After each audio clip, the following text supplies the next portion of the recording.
যখন এই ভক্তদের যখন কথা শুনি, সঙ্গে সঙ্গে বুঝতে পারি এনাদের কাছে ঈশ্বর একটা মুখের কথা, কথার কথা।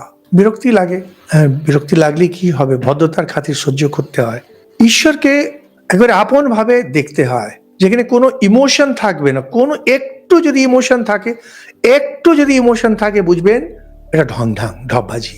শাস্ত্র যখন পড়বেন, শাস্ত্র যেন আপন কথা যেন মনে হয়, সত্য কথা, কোনো ইমোশন থাকবে না। মহারাজ কি দারুণ বললেন। ও ইমোশন হচ্ছে সত্যের শত্রু, ইমোশন হচ্ছে সত্যের শত্রু, ইমোশন হচ্ছে বুদ্ধির শত্রু। হে ঠাকুর আমার এটা করে দাও, হে ঠাকুর আমার ইমোশন আছে, কোনোদিন হবে না। ঠাকুর যখন আপন হয়ে যাবেন, তখন এই যে লাভ হানির পেছনে আমাদের যে দৌড়নো, কাম ক্রোধের পেছনে যে দৌড়নো, সুখ দুঃখের পেছনে যে দৌড়নো, এটা কমতে শুরু হয়, ছাড়া আর কিছু হয় না। এটাতে বোঝা যায় যে এগোচ্ছে, জ্ঞান বৈরাগ্যের ভাব বাড়ছে। এই শাস্ত্রগুলো শুধু তো শোনার জন্য না, কিছু না করলে শোনাটা তো অনেক ভালো, তবে এতদিন যখন শুনছেন কিছুটা তো ভেতরে যেন প্রবেশ করে কিছুটা যেন কিছু লাভ যেন আপনার হয়, কিছু লাভ।